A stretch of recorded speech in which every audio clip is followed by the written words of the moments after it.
Queridos, vamos abrir nossas Bíblias na Epístola de Paulo aos Efésios, capítulo 4. Quem esteve aqui na última quarta-feira, certamente pôde ouvir uma introdução a essa segunda parte do livro de Efésios, levando em consideração que essa epístola tem 6 capítulos e que os 3 primeiros capítulos são de natureza teórica, no sentido de que Paulo faz uma abordagem hermenêutica acerca do supremo propósito de Deus, apresentando como quem faz uma proclamação das verdades centrais do Evangelho, como quem faz a defesa, uma apologia a esta verdade. O apóstolo Paulo apresenta a ortodoxia do Evangelho nos capítulos 1, 2 e 3 de Efésios. Na segunda parte, que começa no capítulo 4, 5 e 6, o apóstolo Paulo faz aquilo que nós chamamos de ortopraxia, que é a prática correta, a aplicação e a prática correta da sã doutrina, da verdade apresentada. Ortodoxia é a apresentação, é a proclamação da sã doutrina. Ortopraxia é como que essa verdade, compreendida no coração, ela agora é aplicada de modo prático na nossa vida cotidiana. E nós vimos então, na semana passada, inclusive quem não teve acesso a essa mensagem, ou não esteve presente na reunião, pode acompanhar, ela já está postada no canal do YouTube do Ministério, já está lá, é uma bela mensagem, vale a pena ouvi-la 1, 2, 3 vezes, vale a pena refletir sobre a verdade que lhe foi apresentada, até mesmo para dar continuidade aos estudos a partir de hoje, Então, convido a todos a lerem comigo, capítulo 4, os versículos de 1 a 6. Rogo-vos, pois, eu, o prisioneiro no Senhor, que andeis de modo digno da vocação a que fostes chamados, com toda a humildade e mansidão, com longanimidade, suportando-vos uns aos outros em amor, esforçando-vos diligentemente por preservar a unidade do Espírito no vínculo da paz. Há somente um corpo e um Espírito, como também fostes chamados numa só esperança da vossa vocação. Há um só Senhor, uma só fé, um só batismo, um só Deus e Pai de todos, o qual é sobre todos, age por meio de todos e está em todos. Amém, queridos? Essa porção que introduz a segunda parte dessa epístola, no caso, capítulo 4, versículos de 1 a 6, esse trecho que acabamos de ler, pode ser dividido, em pelo menos 2 partes, ou melhor, 3 partes. A primeira seria o versículo 1, em que nós temos o rogo do apóstolo Paulo. A segunda é o modo como nós podemos alcançar o cumprimento daquilo que o apóstolo Paulo rogou. E os versículos 4 a 6, a terceira parte, nos falam, portanto, do princípio da unidade. Temos, portanto, um rogo à unidade. Temos, então, o modo como nós devemos desenvolver esta unidade. E, por fim, nós temos o princípio dessa unidade. Essa terceira parte, que fala do princípio da unidade, nos leva a compreender a importância da unidade, no sentido de que fora desse princípio não pode haver unidade. Qualquer coração que se oponha a esse princípio e, portanto, consequentemente, se negue a praticar o modo como se deve obter essa unidade no versículo 2, e deixando assim de atender ao rogo de Paulo no versículo 1, certamente quem assim procede jamais alcançará a unidade. É preciso nós entendermos, antes de entrarmos nesses 3 pontos, que quando se fala de unidade, infelizmente, o cristianismo, e vamos falar do cristianismo contemporâneo, quando fala de unidade, geralmente fala de unidade enquanto doutrina. Ou seja, assim como tudo na teologia cristã, as pessoas defendem o ponto de vista conceitual em detrimento da prática, porque se entende que se você defende a doutrina correta do ponto de vista apologético, e se você porventura crer no sentido de acreditar na doutrina correta, isso é o suficiente, não é? Ou seja, isso é um grande engano, é um erro, em você acreditar que se você tiver um conjunto de doutrinas corretas, do ponto de vista conceitual, e você então defender esse conjunto de doutrinas, e você então acreditar filosoficamente naquele grupo de doutrinas, é um erro pensar que somente isso nos dá direito à participação na vida. O fato é que a ortodoxia, que é a proclamação, ou a apologia, que é a defesa da sã doutrina, da doutrina verdadeira do Evangelho, e se torna apenas o primeiro passo para que, a partir de então, compreendendo com entendimento e assimilando no coração, possamos nós viver a verdade do Evangelho. O Evangelho, ele só é posto na forma, como eu posso colocar, na forma conceitual, por uma questão pedagógica, para você poder transmitir, para que o outro que nada sabe do Evangelho possa saber, possa compreender. Mas o Evangelho, de fato e de verdade, ele é vivo.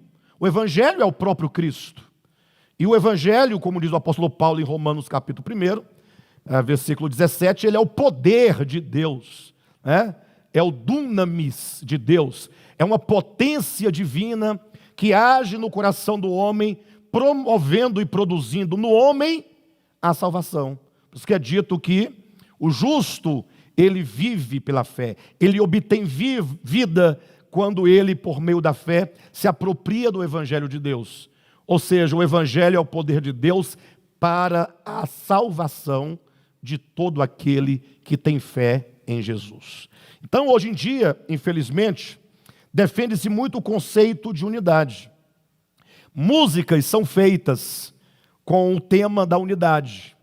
Hinos bonitos que são cantados, são encenados, hinos que, quando cantados, geram uma certa emoção.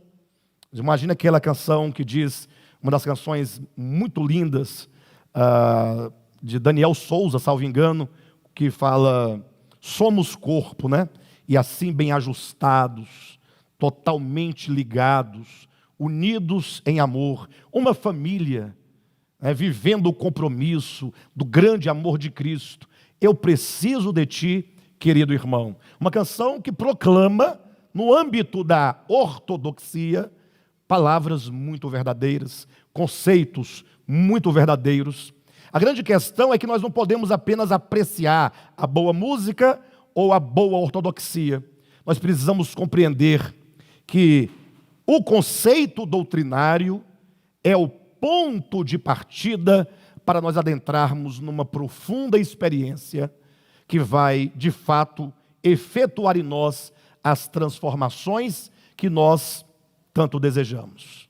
Então é preciso que nós transitemos dos capítulos de 1 a 3 de Efésios para os capítulos 4 a 6 de Efésios. Essa transição não é uma transição de estudo meramente. Entendam isso. Nós estamos estudando no sentido de que nós concebemos no intelecto e concebemos no coração o que diz, ou o que dizem os capítulos de 1 a 3.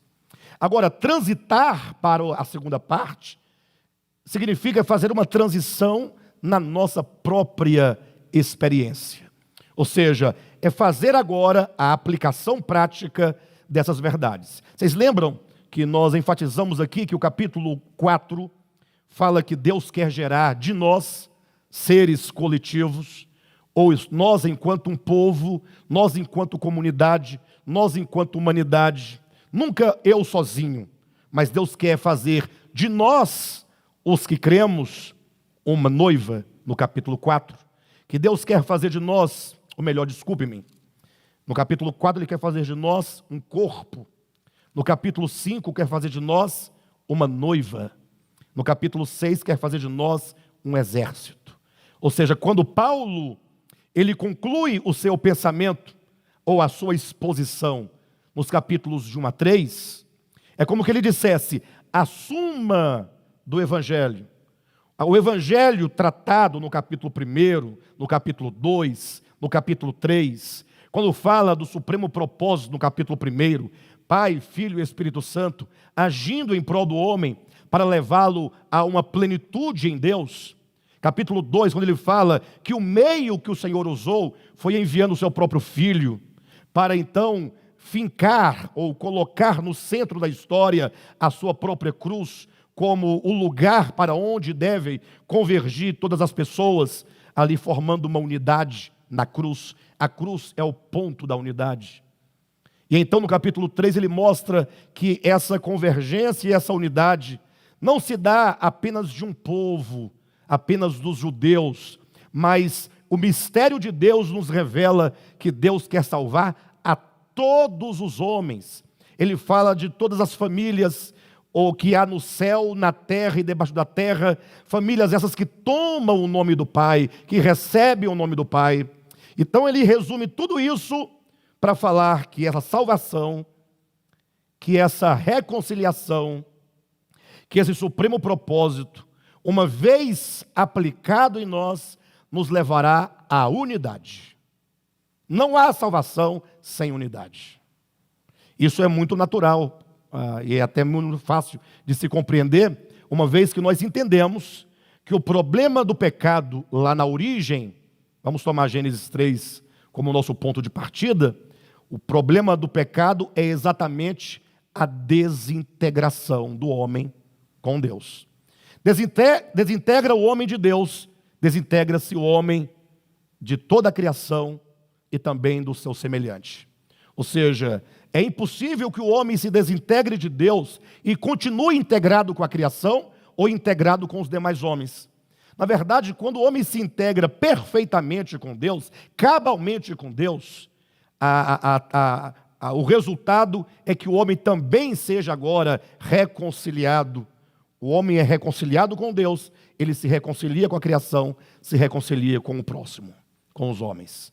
O homem não reconciliado com Deus não pode se reconciliar com a criação, não pode se reconciliar com o seu próximo. Então a ideia de pecado, desintegração, a ideia de redenção, evangelho, reintegração, reconciliação, unidade. Amém? Então todo o problema do homem, desintegração de Deus, da criação e dos homens. Esse é o pecado. Isso é hamartia. Solução para esse problema, o evangelho. O que é o evangelho? Capítulo 1 de Efésios. É o Pai, o Filho e o Espírito Santo se dispondo numa economia para redimir o homem. Capítulo 2. De que maneira o Deus Triuno faz isso? Na pessoa de Jesus de Nazaré, que é a encarnação do Logos, que então instaura o seu momento crucial da sua obra na terra, na cruz do Calvário.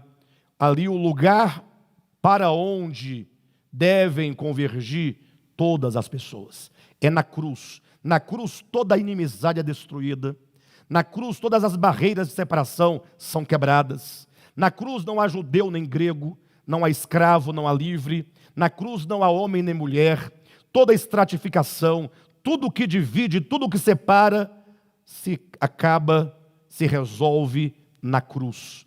Porque na cruz se une Deus e o homem. O Cristo em Jesus de Nazaré, numa unidade perfeita. Esse é o mistério da encarnação. Encarnação é um modelo para mostrar à humanidade que aqui estão conciliados Deus e o homem plenamente. E, portanto, a cruz se torna esse protótipo, esse modelo, se torna para nós essa pedagogia, no sentido de que quando convergimos para a cruz, a inimizade é acabada, as barreiras são destruídas e nós então formamos um só corpo com Deus. Todos os homens, um só corpo com Deus. Esse é o conceito do capítulo 2. E quando atingimos, portanto, essa unidade, ainda no capítulo 2, nós nos tornamos uma só família, porque temos um só Pai e porque nós temos o Espírito, um único Espírito, que em nós nos faz clamar por esse Pai, que é Pai de todos nós. Essa ideia é trazida, portanto, na forma prática, no capítulo 4, versículo 1, quando Paulo diz: rogo-vos, pois. E eu enfatizava o peso desse pois aqui do capítulo 4. Uma palavra que faz toda a diferença. Esse rogo-vos, pois, seria rogo-vos, portanto. Depois que nós entendemos o que foi dito nos capítulos anteriores, o que fazer? Então nós temos aqui um rogo no sentido de que Paulo diz: não há outro caminho, não há outra saída, senão que nós, agora, diante da compreensão do Evangelho, diante da cruz, nós então, agora, façamos a conjugação do nosso viver com o nosso chamamento. Capítulo 1. Rogo-vos, pois, eu, o prisioneiro do Senhor, que andeis de modo digno da vocação a que fosse chamado. Ele fala de uma vocação e, portanto, ele fala de que Deus nos escolheu, Ele nos criou para um propósito, nos escolheu para esse propósito, mas que o nosso viver agora precisa estar em harmonia com esse chamamento. Ou seja, não há outro caminho senão fazendo nós a conjugação, daquilo que nós entendemos nos capítulos anteriores com a vida prática. Vocês conseguem ver isso no versículo 1? Rogo-vos, pois, que andeis. Esse andeis não é o viver cotidiano, não é a vida prática. Ele quer dizer: eu rogo a vocês que a vida prática de vocês, que o cotidiano de vocês, que o viver de vocês, que o existir de vocês esteja à altura do chamamento. Ou seja, quando ele diz isso, nós partimos do pressuposto de que é possível que haja um desnível entre o chamamento e a prática daqueles que foram chamados. Então esse rogo é como que dissesse: vamos transitar do conceito para a prática, vamos transitar da informação para o viver, da informação para a conformação, vamos transitar da teoria para a experiência, vamos transitar da ortodoxia para a ortopraxia. Rogo-vos, pois, eu, o prisioneiro do Senhor, que andeis de modo digno da vocação. Pastor, que dignidade é essa dessa vocação? Se temos nós que andar de modo digno da vocação, a vocação tem uma dignidade. E nós, portanto, que fomos chamados para esse fim, temos que andar na mesma dignidade desse nosso chamamento. Ou seja, a dignidade do Evangelho, na verdade, é a devolução de Deus ao homem da dignidade perdida por ocasião de sua desintegração lá no começo da história humana. O homem, quando se desintegrou, ele perde a dignidade humana. Não se pode falar que um animal tenha dignidade. Nunca. Por quê? Porque pelo fato de ele viver meramente por meio dos seus instintos, toda a sua relação para com Deus, se existir, toda a sua relação para com a natureza em torno de si, e toda a sua relação para com os demais seres infra-humanos, ou todos os animais, é uma relação que está imposta, primeiro pela sua própria natureza, e segundo pela sua condição, como aquele que está sob uma maldição, como aquele que está sob uma condenação de um pecado que ele não sabe o que é, que ele não cometeu, de que ele não participou, e de que ele não decidiu, e que ele não pode resolver absolutamente nada. Romanos capítulo 8, quando fala da criação infra-humana, toda a criação, tirando o homem, diz que ela sofre e ela padece de corrupção, não voluntariamente, mas por causa daquele que a sujeitou.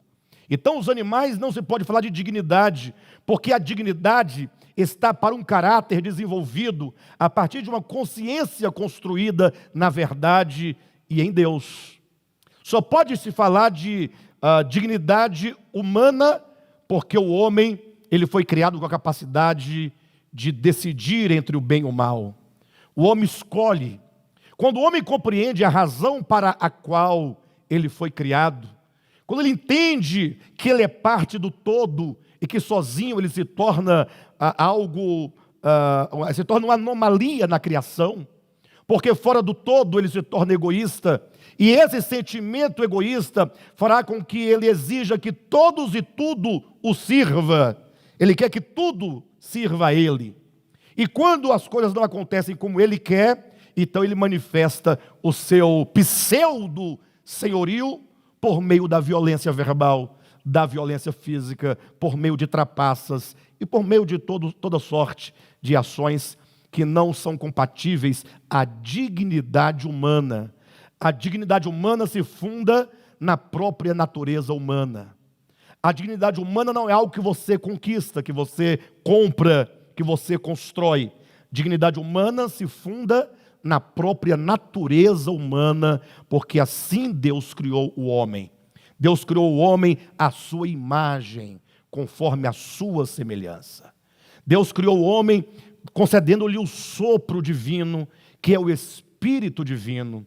É o Espírito divino, e é essa imagem e semelhança, conforme fomos criados, que é essa dignidade humana.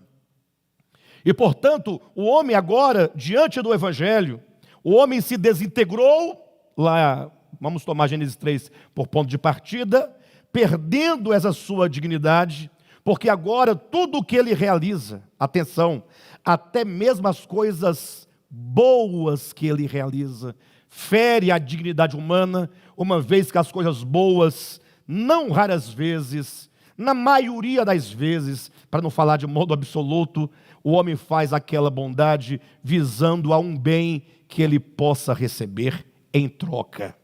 Seja aqui na terra, porque o outro pode lhe devolver o bem que ele recebeu, ou seja na eternidade, herdando o céu, ou herdando uma vida melhor, ou herdando qualquer coisa como recompensa. O amor nada dá ao outro visando troca. A partir do momento que você tiver, seja um simples pensamento, um simples sentimento, não raras vezes até inconscientemente se pratica o bem ao outro visando a si próprio. Se eu fizer assim, minha vida vai melhorar. Já ouviram isso? Se eu lançar o pão sobre as águas, para usar um texto bíblico, amanhã eu vou pegar o pão lá na frente.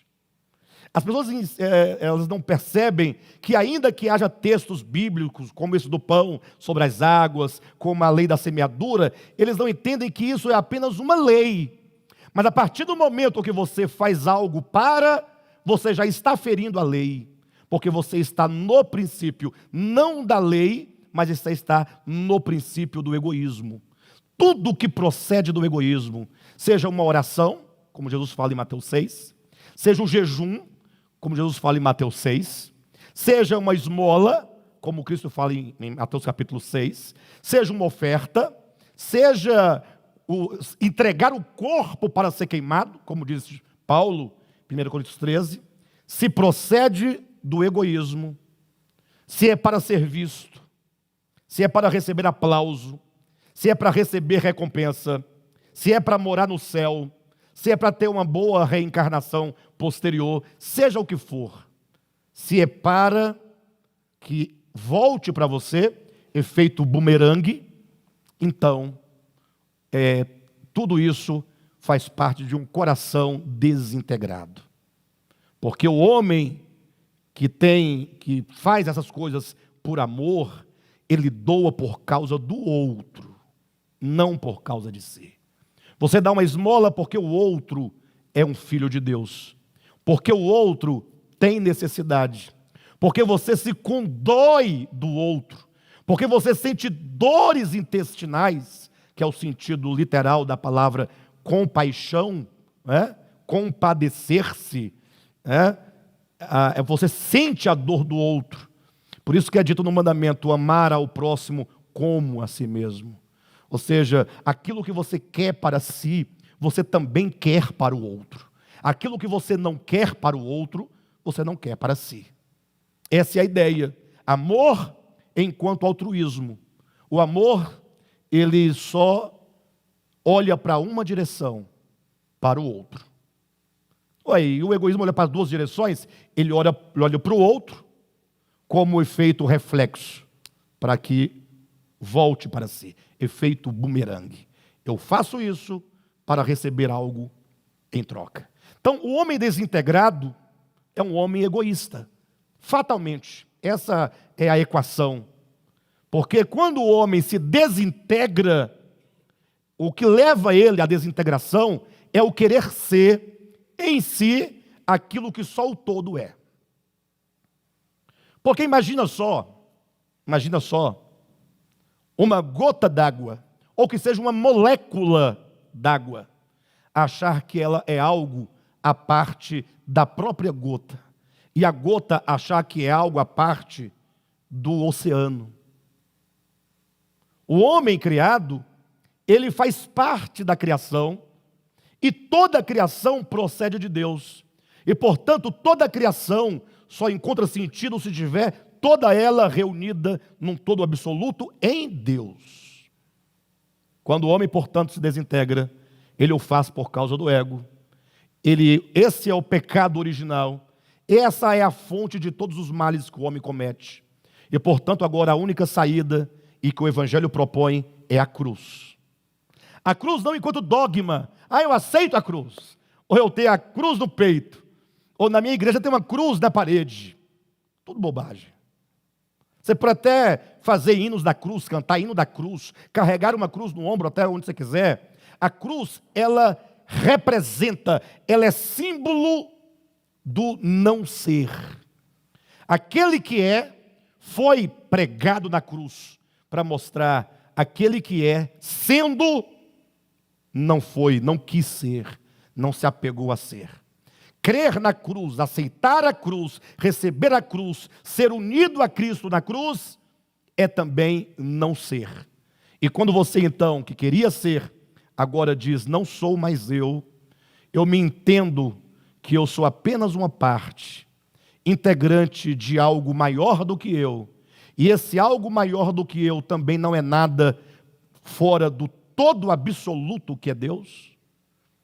Enquanto você não chegar a essa conclusão, você ainda é um homem desintegrado. E quando, portanto, você chega a essa conclusão, você se despe.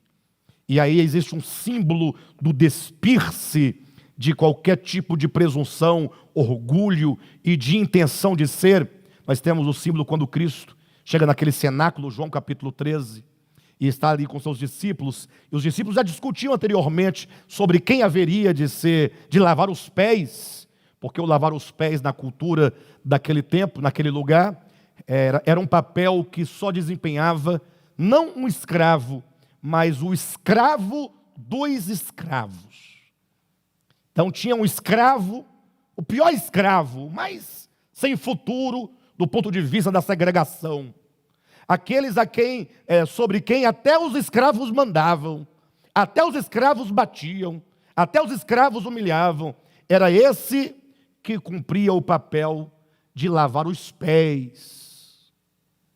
Então os discípulos já iam para o cenáculo discutindo quem dentre nós é o maior.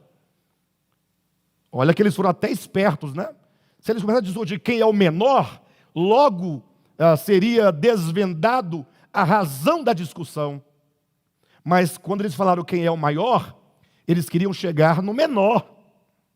Por isso que ao chegarem no cenáculo, todos sentados, estavam dispostas bacias com água e toalhas, e ficaram todos calados, um olhando para o outro, esperando quem é que vai fazer esse serviço, serviço baixo, entendam, do ponto de vista do homem desintegrado. Ninguém falou nada, aquele silêncio. Aí diz o texto bíblico, preste atenção, em nome de Jesus, porque nós lemos a Bíblia como quem lê versículos, nós temos que ler a Bíblia como quem lê situações, acontecimentos, verdades que estão sendo vividas. João começa dizendo assim, Cristo, ou Jesus, sabendo de onde viera, Gente, pelo amor de Deus, gente. Como é que vocês lêem a Bíblia, hein? Nós temos que entender o que está acontecendo. As palavras fazem muito sentido. Jesus sabendo de onde viera. Porque a primeira coisa que a pessoa fala: você sabe de onde eu vim? Você sabe quem é meu pai? Você sabe quem sou eu? Quando alguém tem uma costa de ferro, né? Aí então ele já chega com essa ideia, porque ele quer que o outro sirva. Capítulo 13 de João começa dizendo: Jesus sabendo, ele não era ignorante, ele não vai lavar pé de ninguém porque é ignorante, porque não sabe o que está fazendo, ou porque ele tem uma humildade falsa. Não, ele sabe da sua identidade, ele sabe quem ele é, sabendo de onde viera e sabendo que ele retornaria ao Pai, amando os seus, amou-os até o fim. É assim que começa o texto. Essa é a introdução para que Cristo, olhando para os seus discípulos que não queriam servir cada um ao seu próximo, aí João continua dizendo: Jesus levantando-se. Levantando-se. Ou seja, é uma ação que não lhe é imposta, não lhe é exigida, o amor é voluntário. Levantando-se, mas ele não se levanta para se orgulhar, ele não se levanta porque ele é o melhor. Levantando-se, despiu-se das suas vestes.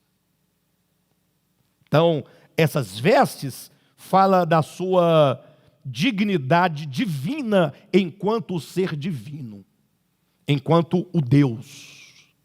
Despir-se é o mesmo que Paulo diz que, sendo Deus, não se aferrou ao fato de ser Deus, antes esvaziou-se. É a kenosis, despiu-se de sua veste. Nós temos uma veste também, é a dele divina, a nossa humana. Mas é quando ele entende que ser divino não significa ser o maior, do ponto de vista hierárquico, dessa confusão e estratificação que os homens fazem. Quando o homem se despe da sua humanidade, ele quer dizer o seguinte: o homem, na sua verdadeira dignidade, não significa que ele não deve servir. Porque o homem, para ser homem, conforme o conceito e o curso deste mundo, ele tem que ser o melhor, o maior, o que comanda, o que exige, o que prende, o que manda matar, o mais rico, o mais bonito, o mais forte, sim ou não? João diz: despindo-se de suas vestes. Segundo, cingiu-se com uma toalha. Ele se despe para cingir-se. Agora ele se cinge, ele se veste com uma toalha. O que significa que agora ele está vestido como um servo. Ou seja, ele se despiu da divindade, se despiu da glória para se fazer um servo. E agora, aquele que se levantou, se despiu e se cingiu, ele desce até o nível dos pés da sua criação. Isso é um homem integrado com Deus. Este pode dizer: eu e o Pai somos um. Nós não podemos falar eu e o Pai somos um, nesse sentido pleno que Cristo diz, enquanto nós estivermos cheios de divisões, de conflitos no coração. Então, quando Paulo diz: rogo-vos, pois, que vocês andem de modo digno, ele quer dizer, o Evangelho, ele traz o homem de volta e devolve ao homem a dignidade perdida. A dignidade do chamamento. Esse chamamento não é um chamamento à parte da razão da nossa criação. Deus não nos criou de um jeito para nos chamar para ser outra coisa. Seria estranho você criar um homem para depois chamá-lo para ser um anjo. Não faz sentido. Ele cria o homem na dignidade de um ser criado à imagem e semelhança de Deus, dotado e capacitado pelo sopro divino. E este homem, em essência, nada disso perdeu. ele se desintegra no coração, e agora toda a sua exposição pública, toda a sua existência pragmática é de indignidade. Tudo que o homem vive e sofre é de indignidade. Agora o Evangelho fala, não, você é chamado para você cumprir aquilo para o qual você fora criado. Então, esse chamamento é a devolução da sua dignidade. E você que diz que você ouviu esse chamamento, precisa, portanto, agora estabelecer um andar e um viver à altura desse chamamento. Ou seja, você fala, eu sou um homem integrado com Deus, eu sou um homem reintegrado com Deus, e, portanto, eu tenho a dignidade daquilo para o qual Ele me criou, eu tenho a dignidade do chamamento, eu recebi de volta, e eu estou na base da dignidade da pessoa humana, criada à imagem e semelhança de Deus, e que tem o Espírito Santo de Deus. Esse é o rogo do apóstolo. Entenderam? Um versículo para dizer, por que rogar? Só se roga por algo muito importante. Se não tivesse importância, ele ia fazer apenas uma solicitação. Ou ele poderia dar uma sugestão. Né? Eu sugiro a vocês que façam assim. Mas ele diz, rogo-vos. Esse é um clamor que sai do coração. Essa é a primeira parte desse trecho. A segunda parte, ele começa a apontar positivamente aquilo que ele quer que nós vejamos negativamente em nós. Ele diz, rogo-vos, pois, eu, o prisioneiro no Senhor, que andeis de modo digno da vocação a que fostes chamados. Com toda resgata, rogo-vos, pois, que andeis com toda. Esse com toda resgata o verbo andar. Eu rogo que vocês andem com humildade e mansidão. Eu rogo que vocês andem com longanimidade, suportando-vos uns aos outros em amor, esforçando-vos diligentemente por preservar a unidade do Espírito no vínculo da paz. Então ele fala aqui de humildade, de mansidão, de longanimidade, de suportar um ao outro, e para tanto ele diz, será necessário um esforço descomunal para que a unidade seja preservada. Quando é que a unidade é quebrada? Se eu tenho que me esforçar para preservar a unidade, como?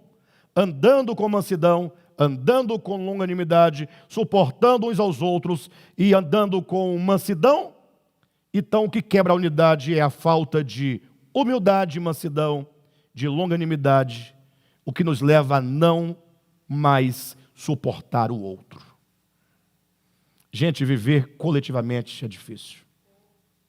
Eu dizia aqui na semana passada, muitos acham desnecessária a comunidade local, os chamados desigrejados. Cuidado que eu não me refiro àqueles que não congregam em razão de saúde, não me refiro àqueles que não congregam em razão de distância, eu estou me referindo àqueles que têm uma ideologia anti-comunidade. E até mesmo na semana passada eu advertia aqueles que, tendo os meios e as condições favoráveis para se reunir, não se reúnem porque preferem a internet. Isso é esquivar-se de todo confronto, de todo conflito. É muito simples, se você está na sua casa, você tem apenas uma tela, ali não existe comunhão. Não existe comunhão. Pastor, o que eu faço? O povo fica desesperado, os irmãos e que gostariam de estar com... Pastor, eu falei, você não pode fazer nada. Se você não tem na sua cidade um ambiente saudável em que a comunhão seja cultivada de fato e de verdade, na fé e na verdade, se aquela comunidade te faz mal, se você entra de um jeito e sai pior, então você não tem o que fazer. A internet é um paliativo para você não morrer completamente. Mas aqueles que têm os meios, que está perto, que tem as condições favoráveis, E preferir uma tela é fugir da presença. Não existe unidade sem presença. Não existe unidade sem relacionamento. Assim como também eu posso preservar todos os meus sentimentos egoístas por falta do enfrentamento. Mas aí eu vou expô-lo na minha família. Eu vou expô-lo no meu trabalho com os meus colegas de trabalho. Eu vou expô-lo no trânsito. Porque desses ambientes eu não posso me esquivar. Mas a diferença é que a igreja, diferentemente desses outros ambientes, é um ambiente de aprendizado, de exortação. Não tem como no seu ambiente de trabalho você estar exortando uns aos outros a unidade, porque se torna um problema para você. Se você é chefe, se torna um chefe chato, porque lá o ambiente não é de pregar o evangelho, é de estabelecer as regras da boa convivência, que devem ser muitas vezes impostas na relação trabalhista, inclusive. Senão o outro também monta nas suas costas. Não faz, você tem que demitir. Aí se fosse evangelho, fala, e cadê o amor? Aí vem o jogo, né? Na igreja não. Na igreja nós temos o dever espiritual e nós temos que ouvir o chamamento, perceber a dignidade do chamamento para saber que na igreja, e na igreja eu não me refiro em algo abstrato, mas na igreja enquanto comunidade local, nós vivemos toda sorte de enfrentamentos, porque nada aqui nos liga senão o amor e a fé. Quer ver uma coisa? Uma família, pai, mãe, filhos, tal, algumas vezes se desintegram, sim ou não? Mas os irmãos concordam que é difícil uma família se desintegrar por causa do compromisso da hereditariedade, do compromisso de pai e filho. Não é simples acabar uma família. Concordam comigo? O trabalho, relação trabalhista, convive-se ali um grupo de pessoas. É difícil desintegrar, porque eu preciso do trabalho do outro. O outro precisa do salário. O emprego está difícil. Bons funcionários estão difíceis. Entendem? Fica ali vivendo. Igreja não. Igreja não tem salário. Igreja não tem família de sangue. A igreja, qualquer coisa é motivo para mandar o outro para a casa de Raabe. Para a casa de Raabe, seu filho de Betseba. Mas é assim que é. A igreja, para você se manter no ambiente de igreja 1 ano, 2 anos, 3 anos, nos conflitos, no enfrentamento, vendo a nudez de um, a dificuldade do outro, a mentira daquele, e vendo a falsidade daquele outro, e você estar aqui e falar, eu preciso vencer todos os meus problemas e amar essas pessoas a quem Cristo amou. Gente, comunidade tem esse poder de vencer em nós. Quando você entende que o que te faz permanecer na comunidade, portanto na comunhão, nos laços, nos vínculos, é a sua própria necessidade, que é a necessidade do outro, que é a de todos nós, porque todos nós, por causa do pecado, estamos desintegrados. Então eu preciso de vocês para tratar com o meu coração. Meu coração não será tratado no isolamento. Eu não me refiro a isolamento social, por causa dos termos, né? Me refiro a isolamento pessoal. Quando eu me isolo, não quero saber de igreja. Igreja não tem ninguém que preste. Eu conheço a vida daquelas pessoas. Porque quando você convive numa igreja, você passa a conhecer uns aos outros. Quando você chega, todo mundo é bonito e santo. Daqui a pouco você começa a saber da vida do outro. Você descobre que aquela pessoa não é exatamente aquela pessoa que você percebeu, mas aí você começa a saber a história, de onde ela veio, a procedência, quem é o pai, quem é a mãe, quem é o marido, quem é o ex-marido, quem é isso, quem é aquilo. Você vai ficando assim desesperado, porque você pensava que a igreja era um lugar onde nada disso existia. E você esquece que a igreja, tomando por empréstimo a parábola do samaritano, é a hospedaria onde aquele homem foi deixado para ser curado. A igreja é um hospital, a igreja é uma escola, a igreja é um ambiente de cura, de salvação, de libertação. problema foi que a modernidade, ou a igreja contemporânea, nos legou um entendimento errado de igreja. Eles acham que a igreja é o lugar que está separado do mundo. Não, a igreja, enquanto comunidade, enquanto ajuntamento de pessoas, é conjunto de pessoas que precisam de sofrer os enfrentamentos, de se conhecerem, de conhecerem os outros e de chegarem à conclusão de que acima de tudo isso está o amor. E desse amor eu preciso. E somente por meio desse amor é que eu vou poder amar a essas pessoas do jeito que elas são. E eu vou suportar. Quando Paulo fala, rogo-vos, pois, que vocês andem de tal maneira para que vocês tenham um esforço tremendo para preservar a unidade, ele quer dizer, quando ele fala, esforçando-vos diligentemente, olha só essa palavra, diligentemente, você vai ter que ter um esforço descomunal, porque você vai ter muitos motivos para romper a unidade. Você vai ter milhares de motivos para não permanecer, para não gostar, para não... Você vai ter inúmeros, porque nada do ego você vai ter aqui. Se você tivesse um salário para congregar, você viria, em tempo de pandemia. Sim ou não? Vocês conhecem alguém que largou o emprego por causa da pandemia? Deve haver. Eu imagino que deve ter havido. Mas a proporção, ela é tão insignificante que vocês nunca viram ninguém. Pedi conta do meu trabalho, eu ganhava 10 mil reais por mês. Pedi conta porque a pandemia vai me matar. Nunca vi. Colocou máscara, capacete, luva, roupa de astronauta e foi. Né? Com um bujão de álcool do lado, para não acabar. Eu vi uma mulher no mercado que eu achei interessante. Ela levava o próprio vidro de álcool, aqueles de fazer assim, né? De cabeleireiro. E aí, na hora do caixa, ela jogava na mulher do caixa, jogava no caixa, nas compras, jogava nela, na cara dela, todo mundo. Por que então, eu dizia que na igreja, atenção, você não tem um motivo.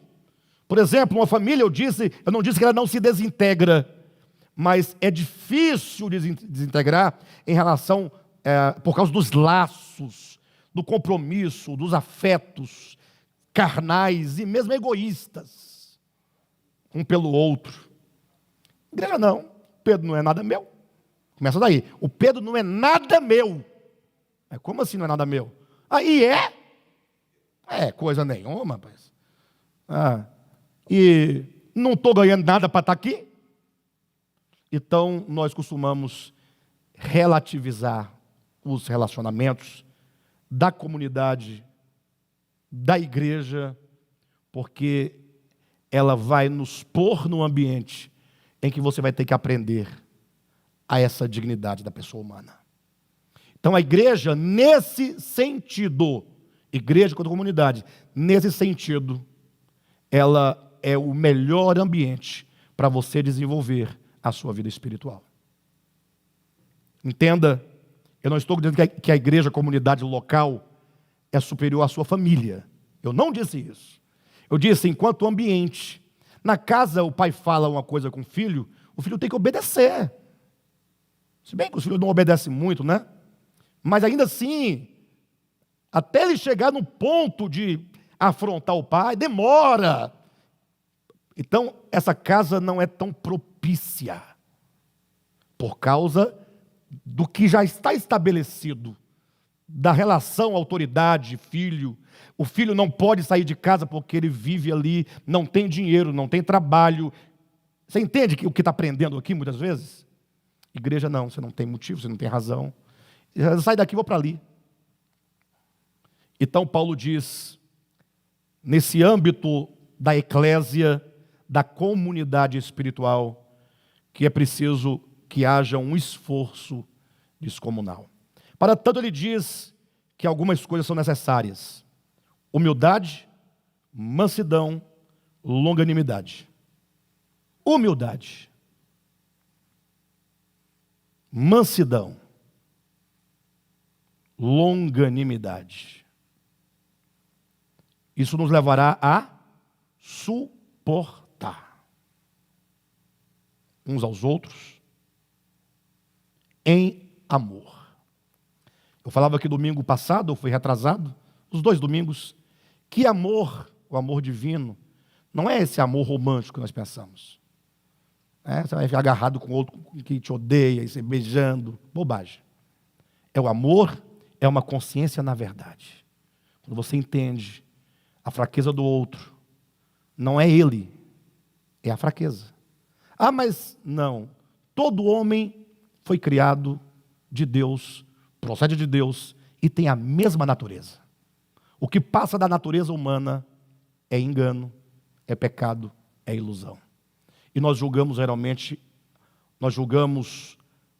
o homem pelo pecado. Ou seja, você coloca uma chancela na pessoa por causa do pecado dele. Você passa a aborrecer um ser humano por causa do erro dele.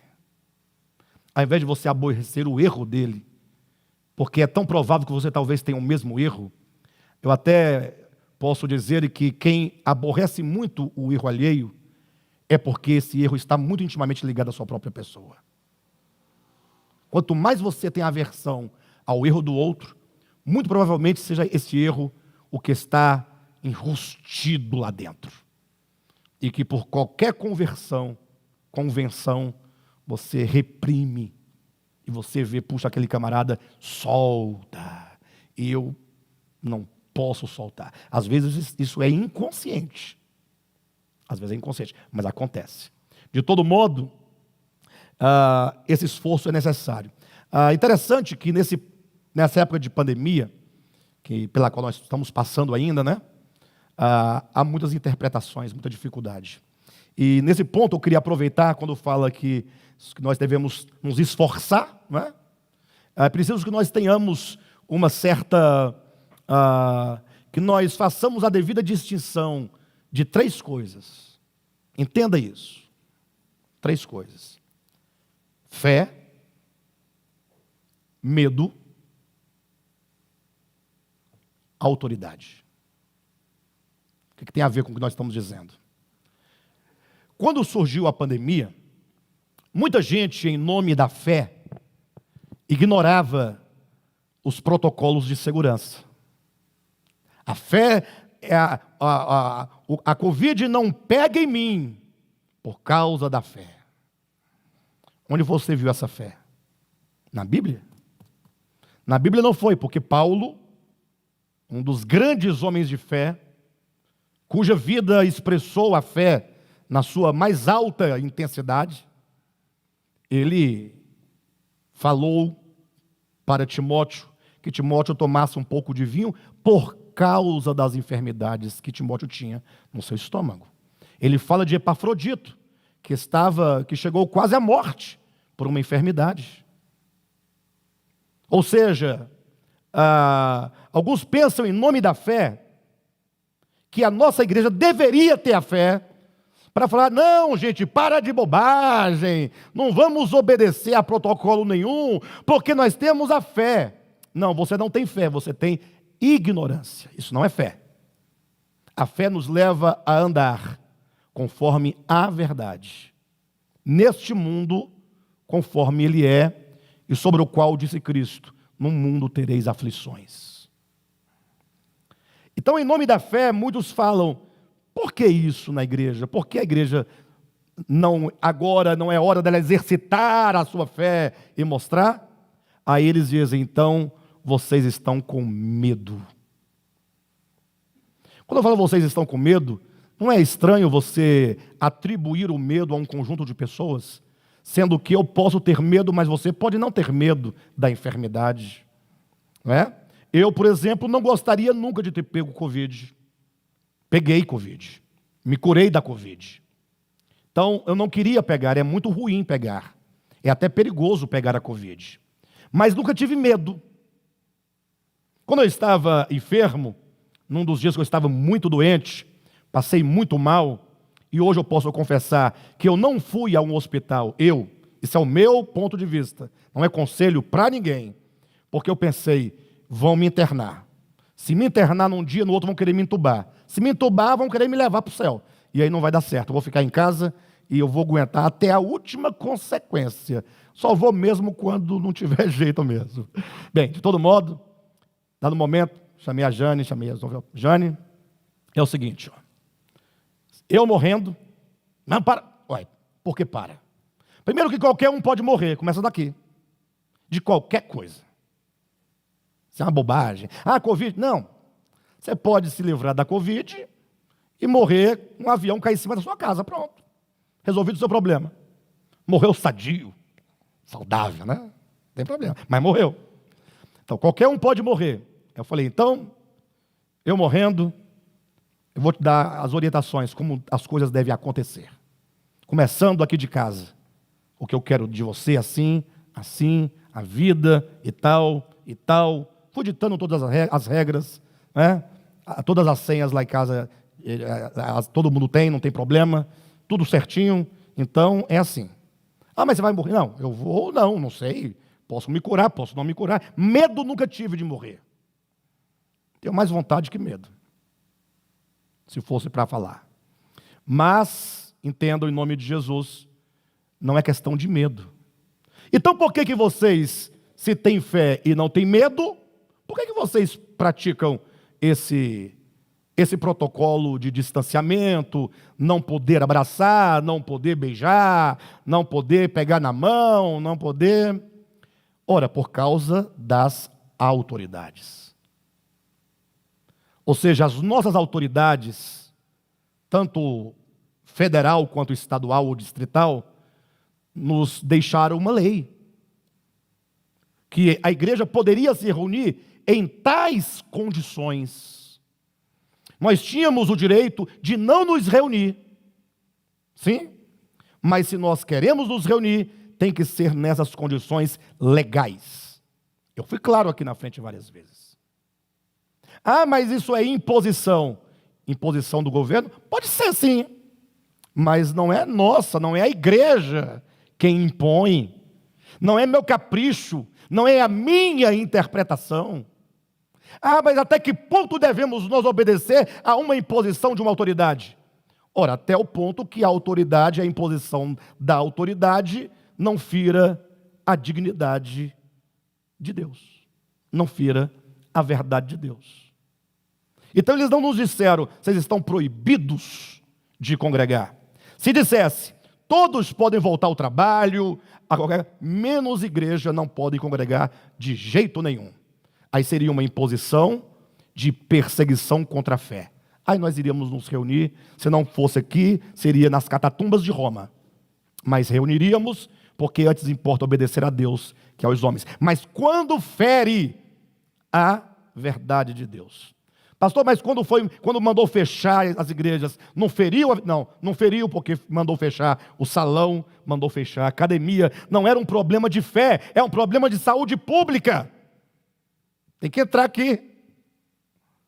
Mas quando nos falta humildade para entender essas coisas e aceitar as coisas como são, nós rompemos a unidade.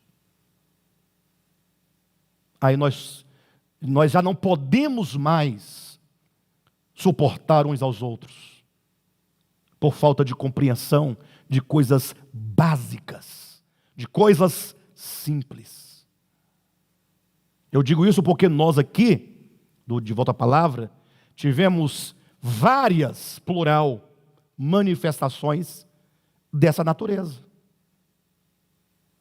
Quando alguns diziam, vamos congregar, todo mundo abraçado. Outro dizia, não congreguemos de jeito nenhum. O outro dizia, pastor... Aí eu falei, gente, o que vai prevalecer é uma direção espiritual e legal para a igreja. Manter a unidade tem que ter um princípio, tem que ter uma direção. Não se pode haver unidade quando cada um pensa como quer e age como quer. Vocês já leram o Antigo Testamento? Vamos lá. Qual é o livro que vem antes de Juízes? Josué. Qual é o livro que vem depois de Juízes? Ruth. E depois? Qual a relação que tem Ruth com Samuel? É pedir demais também, né? Vai pedir demais, né? Tá bom, mas vamos lá. É porque é de Ruth que nós vamos chegar a Davi. Tá certo? Então, a Ruth é o preâmbulo de 1 Samuel. Perfeito? Por que preâmbulo? Porque dali nasce a história até chegar no rei Davi.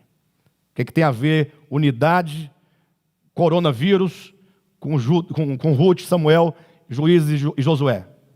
Nada a ver, né? Tudo a ver. Vamos olhar? Tempo de Josué, havia uma liderança. Josué conduziu o povo para a conquista da terra de Canaã. Perfeito? O problema de Josué, problema de ordem prática, não estou questionando questões divinas, é que ao contrário de Moisés, ele não preparou um substituto para quando ele morresse. Moisés preparou Josué. Josué era servo de Moisés. Foi criado e preparado para passar o bastão para ele quando Moisés morresse. Então, quando Josué, lá no seu livro, está dirigindo, ele é o grande líder. Quando Josué morre, não havia rei em Israel. Não havia comandante em Israel. O livro de Juízes é marcado pela expressão: naquele tempo não havia rei em Israel. Você vai ver isso no primeiro capítulo, no último capítulo, no decorrer do livro, e por isso você vai ver as grandes crises de Israel em razão da falta de uma direção. Quando então entra 1 Samuel, ou Ruth Samuel, vem então o reino de Davi. O reino de Deus, na pessoa de Davi, ali volta uma direção espiritual. Mas esse período de Juízes, de profundos problemas e profundas crises, foi em razão de não haver essa condução. Agora, a condução espiritual, a autoridade espiritual, não pode ser confundida com o que chamam por aí de autoridade espiritual, conforme nós vemos nas igrejas pentecostais, sobretudo neopentecostais, ou mesmo tradicionais. Aquela liderança hierárquica de posição e poder de mando pessoal. Isso não. Eu falo, o que é liderança espiritual? O que é um bispo? Quem sabe o que é um bispo? Bispo é a palavra portuguesa que vem do grego episcopos. E episcopos significa aquele que olha de cima, aquele que está num plano privilegiado, de onde ele contempla o todo, sobre o qual ele supervisiona, supervisão. Portanto, o lugar privilegiado do bispo, do episcopos, não é um lugar hierárquico, é uma condição de visão espiritual. Um bispo, portanto, é alguém que, tendo uma visão espiritual, pode dar um parecer espiritual que preserve a unidade da igreja, que preserve a palavra enquanto a verdade pregada, que preserve os relacionamentos. E nesse momento, nós, para manter a unidade, nós precisamos ter algumas referências. Primeiro, você tem o Espírito de Deus no seu espírito. Você não pode julgar as coisas a partir dos seus conceitos e preconceitos herdados de uma sociedade depravada, de uma família desintegrada, ou da sua natureza, de onde você nasceu, herdada. Você não pode, mas é porque eu penso assim. Você pensa assim, mas esse é o pensamento do homem desintegrado, de Deus e do todo. Você não aprendeu a viver com o todo, porque para viver com o todo, você tem que ter harmonia. E para se ter harmonia, tem que haver consenso. E para haver consenso, você vai ter que seguir uma orientação.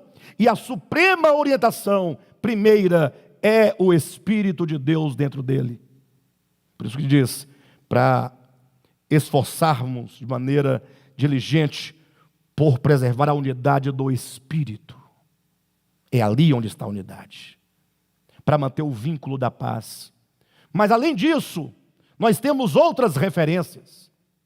Nós temos a Escritura. enquanto um meio material de onde nós podemos extrair experiências. Acabei de citar o livro de Juízes para mostrar o que acontece a um povo quando falta-lhes autoridade. Exemplo, não é doutrina, mas você tem o Novo Testamento que está cheio de exemplos, e você tem os 4 evangelhos que está cheio de doutrina de Cristo. E epístolas com a aplicação da doutrina de Cristo. E ainda tem mais referências. Tem aqueles que a Bíblia chama de bispos, guias, orientadores. Lógico que eu estou aqui até agora argumentando dentro de um plano saudável, em que prevalece sempre Deus, a sua palavra e a verdade. Não me refiro a nenhum tipo de sistema onde existe alguém numa hierarquia que tem voz de comando e poder para fazer o que quer com o corpo de Cristo. Isso não. Eu me refiro a uma questão. Então é preciso nós entendermos algumas coisas para manter a unidade. Agora, infelizmente, eu aqui quero falar algo que é a mais pura verdade e que talvez seja a causa da derrota da igreja do século 21. A igreja do século 21, parte do século 20 para o 21, é uma igreja que não mais reconhece o valor espiritual de igreja. Não mais. Já não se vê mais igreja como algo necessário. Eu me recordo, na minha infância, se bem que na minha infância as coisas já desandavam, já estavam se desandando, mas eu me lembro que na minha juventude, quando eu era crente, gente do céu, igreja era algo de uma extrema importância. Nós tínhamos igreja, nós tínhamos laços e vínculos e compromissos. Muito. Hoje em dia, não. Hoje em dia, infelizmente, se percebe de modo geral, e não é só aqui no DEVAP. Eu conheço pessoas da Assembleia de Deus, amigos, conheço pessoas de outras igrejas, eu não preciso falar os nomes, mas que você observa a relação dessas pessoas com as suas comunidades, que são muito relativizadas. Isso faz parte do individualismo que se impôs sobre nós desde a modernidade. Ou seja, a modernidade é marcada pelo individualismo. E, na verdade, essa palavra individualismo já é uma afronta ao que ela própria significa na sua origem. A palavra foi deturpada para falar de individualismo. E o pior de tudo, passando tanto pela Reforma Protestante, passando ali pela Revolução Industrial, depois pela Revolução Francesa, quando se pregou a individualidade, presta atenção, todo mundo falou assim, puxa, então agora eu vou poder ser eu. Essa foi a grande mentira da modernidade, porque por meio dessa suposta individualidade, os estados se aparelharam para fazer do homem a massa de manobra, em todos os setores, do trabalho, das ideologias, da religião, da educação e de tudo mais. De modo que o indivíduo que pensa que tem força, ele é apenas uma alavanca de um poder maior que está por detrás, para, em nome da sua individualidade, te usar para alcançar os próprios objetivos daquele que está por detrás de tudo isso. Os irmãos entendem? Então, a igreja perdeu. E talvez essa perda se dê primeiro pelo problema do individualismo enquanto ideologia, que começa na modernidade, fim da Idade Média, quando vem a igreja Reforma Protestante, depois vem Iluminismo, todos esses movimentos, sejam eles filosóficos, sejam eles religiosos, sejam eles na área econômica, não importa. Todos os movimentos, a partir de então, trabalham em nome da individualidade. Mas o que está por detrás disso é uma grande indústria para o manipular, fazer do homem a sua massa de manobra, né? Enfim, de todo modo, desde que isso aconteceu, esse talvez seja um dos motivos, mas um outro motivo também, além desse grande espírito, né, da modernidade em diante, talvez haja também o problema que é a própria Igreja de Jesus Cristo, por ter se corrompido, colaborou e muito para que ela fosse agora desacreditada. Entenderam? Mas o que nós temos a ver com isso? Nada. Em que sentido? Se você se entende um cidadão do reino de Deus, se você diz que o reino de Deus não é deste mundo, então você tem que vencer tudo isso e se posicionar como um verdadeiro cidadão do reino de Deus. E resgatar todos os valores perdidos. Resgatar a dignidade do chamamento. Resgatar a dignidade da pessoa humana. E resgatar todos os sentimentos e todos os atributos do Espírito de Cristo. Porque somente assim poderemos nós praticar a unidade. Tá bom? Hoje eu falei de modo geral sobre essas 3 partes. Nem cheguei da terceira. Semana que vem nós vamos retomar essas 3 partes. Eu vou falar mais particularmente desses atributos, até chegar na terceira parte, então, que é o princípio da unidade. Tá bom?